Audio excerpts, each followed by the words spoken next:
G'day, it's Rob here again. Well, today we're going to look at some ER32 collets. I've been doing Banggood reviews for a couple of years now. I've never done collets. Why? Well, I've seen collet reviews on Banggood collets, and generally, I've got to say, the results haven't been up to my expectations. The write-ups didn't even, until now, they didn't even quote a TIR, so you didn't know what the run-out was. In the photos, they looked rough as guts, the way they were machined. So, no, I just refused to do any collet reviews, and that was that. The collets I use are DIN standard, and I paid a bit extra for them, and yeah, they do the job. I mean, there's two sorts of collets.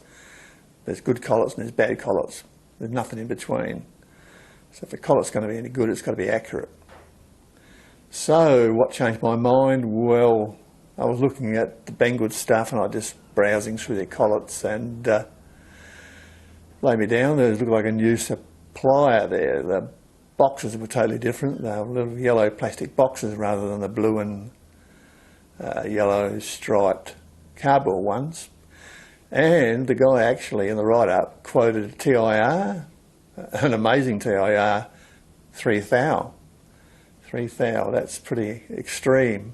That's less than 0.01 millimetres.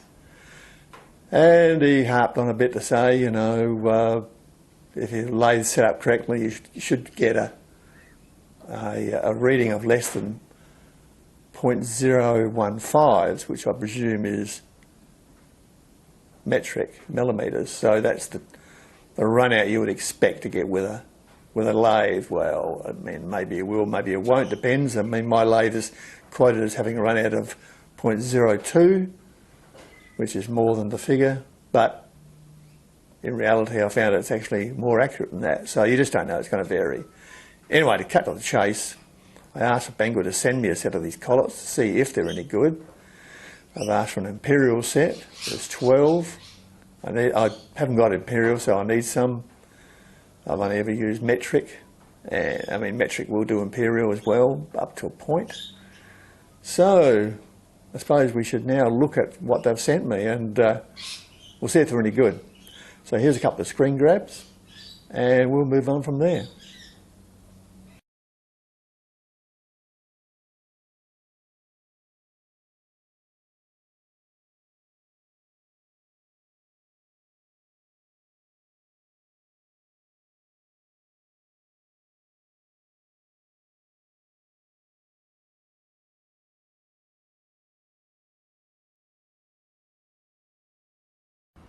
So here are the collets. They arrive in a bag.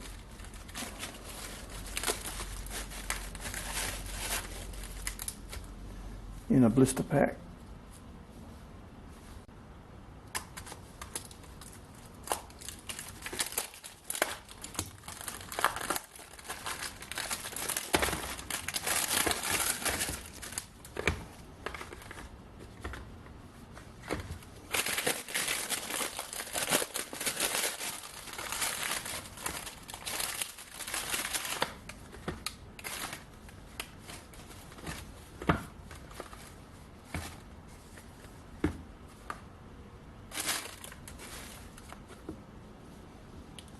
Four, 3, so you get 12.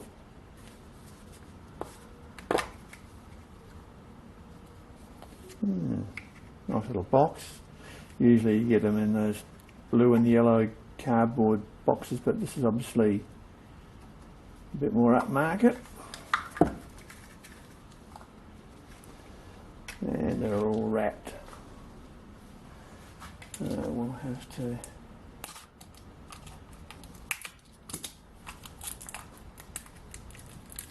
break it free.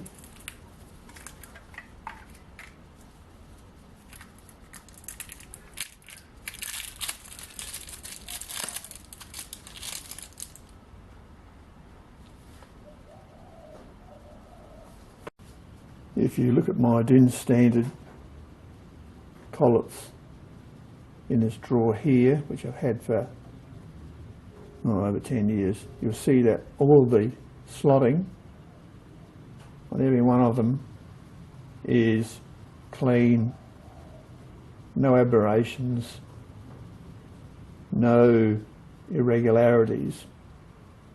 That's how collets should look. Now, if you look at the ones we've got from Banggood, you see they don't all look as good as this. Now I've taken the collets out of their little boxes. All of these look good. I couldn't find anything wrong with them. I had a look at them with a magnifying glass and they look good visually. These ones here though, there are imperfections in these to do with the slotting, and it's always on the, well, pretty well always on the face of them. What that means accuracy wise remains to be seen, but it's not perfect. So this one here, you can see there's some serious poor slotting there. That's pretty lousy job there. There's a bit of slotting error there. What else we got?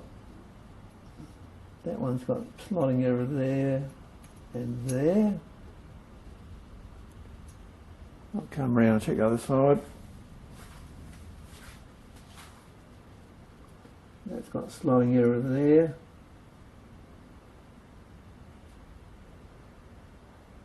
And there. And it's got an imperfection there. It's got a cosmetic error there. And that's got slotting error there. And there. And a tiny bit there. So all of these, who knows how accurate they're going to be. I mean, it may not affect the outcome, you don't know, but there you have it. These have got cosmetic issues or issues. These look good. So now we'll run some tests and see what sort of result we get. We'll start off with a 1/2 inch and see what we get with that.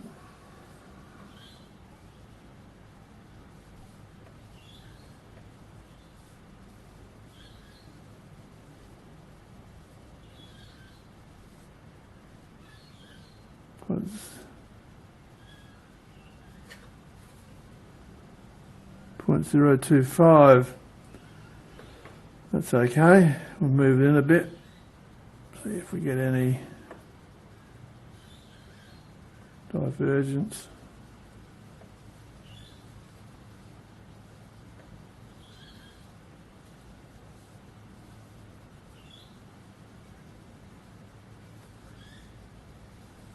Not enough to worry about, so that's not bad.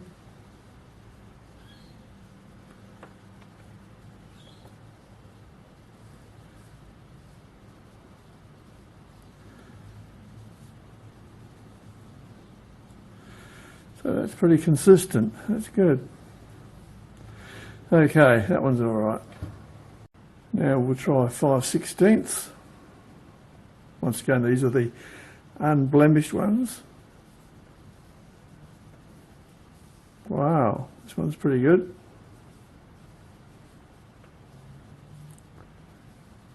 Yep.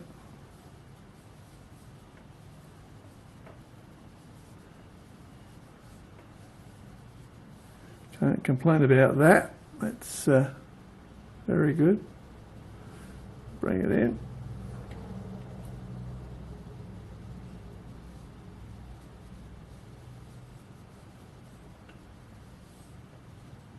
Yeah, that's excellent as well. Great result. Right, now we'll go to one of the blemished ones. This is the 5/8. See what we get there.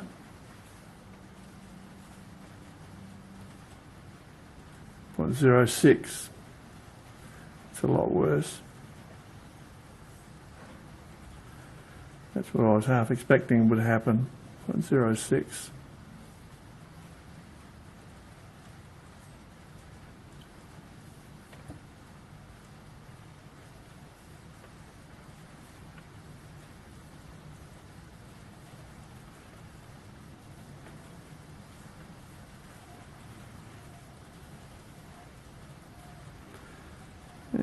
probably got a bit of axial run out as well.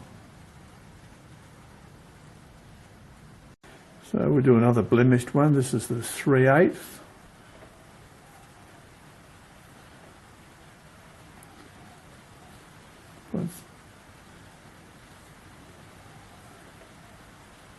Same result, 0.06, 4.05.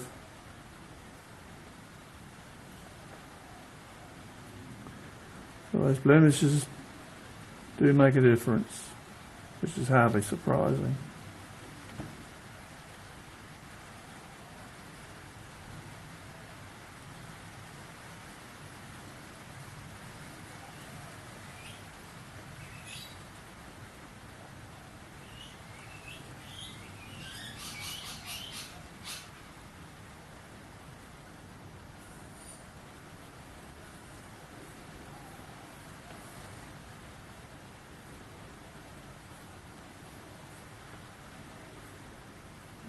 Could be a bit of variation in the test piece. We'll give it a bit more.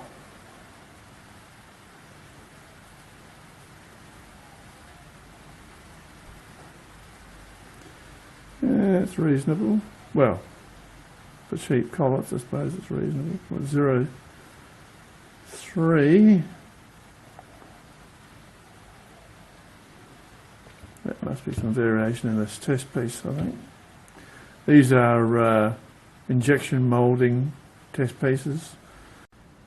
We'll try the 3/4 inch blemished one on the shank of this slide cutter.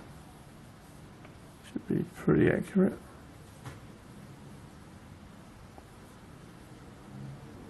.04. So, you know, the blemished ones all seem to be around the .04, 0.05. The non-blemished ones are a lot better. We'll try 5/16 unblemished.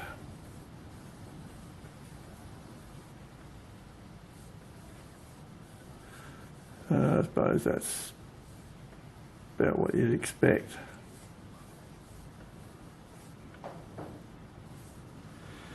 Trying to measure these things accurately with what you've got is an issue, because you've got to get something that goes the full length of the collet. You can't have part of the collet, you know, you have to measure on something that goes right through so you get correct pull up. And I've got a limited range on what I can use, but I have got some pretty accurate stuff here. Now we'll try 1/4 on the blemished row.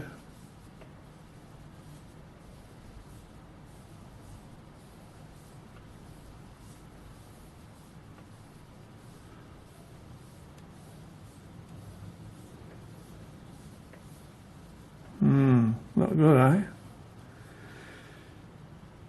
But it could even be the test piece. I'm not totally confident on this bit of rod. We'll try it again. No, it's not the test piece, it's the collet. That's pretty bad. That's way off.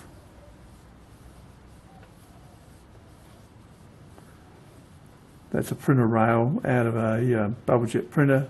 They're ground pretty accurate. As you can see, there's a pretty huge error there.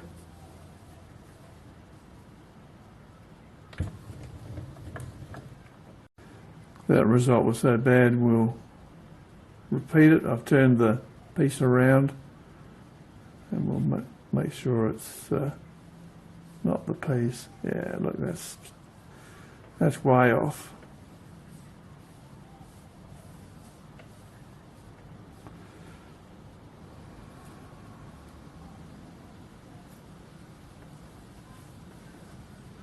See, the same error. If it was the test piece had a bow in it or something, as you came in, it would get a lot less. So it's the collet. It's that's terrible. Ha! Hopeless. Now we'll try the 11/16. This has got a blemish in it.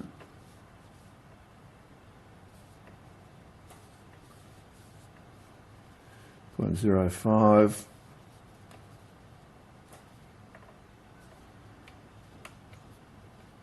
Bring it in.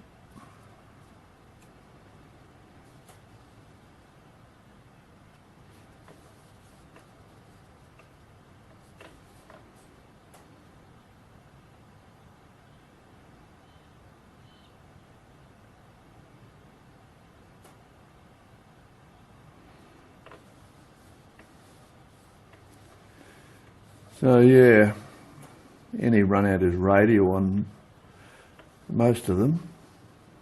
0.05. Now we'll look at the 7/32 in the unblemished collets. 0.07. Not very good. In the smaller sizes, they haven't got a lot to test, but this is a pretty accurate shaft, and that's, yep, that's a fair way out. Now we'll try it in one of my DIN sockets just to make sure the test piece is all right. Big difference, look at that. That's the difference between DIN standard stuff and run-of-the-mill, you know, potluck stuff that is a lot cheaper. Okay, they quote a TIR figure, but you've got to say that even allowing for run out in the collet chuck, 0.02 we measured, we still didn't come within a bull's roar of the TIR figure they quoted. Except for one collet was close, but the rest are all over the place. And this is exactly what you're going to get with cheap collets. I mean, that's the difference between DIN standard, as I said, and the cheap stuff. It stands out like the proverbial dog's balls here. That's the difference. So now to quantify the result, we'll take a couple of readings inside the collet chuck.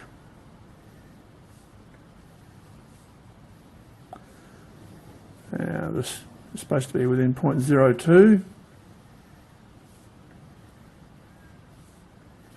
That's exactly what it is.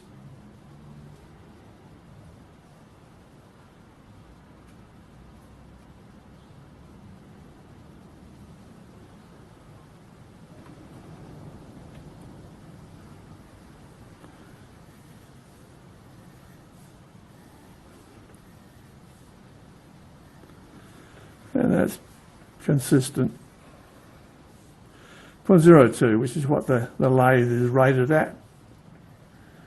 And when you consider that's a collet chuck that's gone into the Morse, that reading's pretty good to be able to get it exactly at the lathe TIR. That's not bad going. So in summing up, it's a classic case of you get what you pay for. In this case, you get a cheap set of collets and the issues that go with them. As you saw, only one of them got within the bull's roar of the TIR they quoted. There's imperfections in them you can see up front, and overall they're a bit of a dog's breakfast as far as the variation in run out you get. Compared to my DIN standard collets, well, it's chalk and cheese, you know.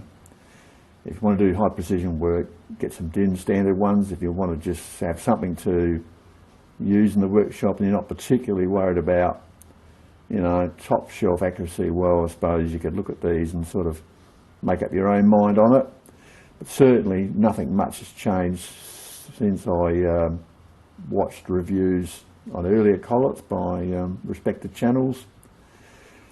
Yeah, they deburred them and put them in yellow boxes instead of cardboard ones, and basically everything else has pretty much stayed the same. So there you go, folks. That's the best I can do as far as testing them with what I've got. And you can see the differences and you can see the results. So make it your own minds. Until next time, cheers.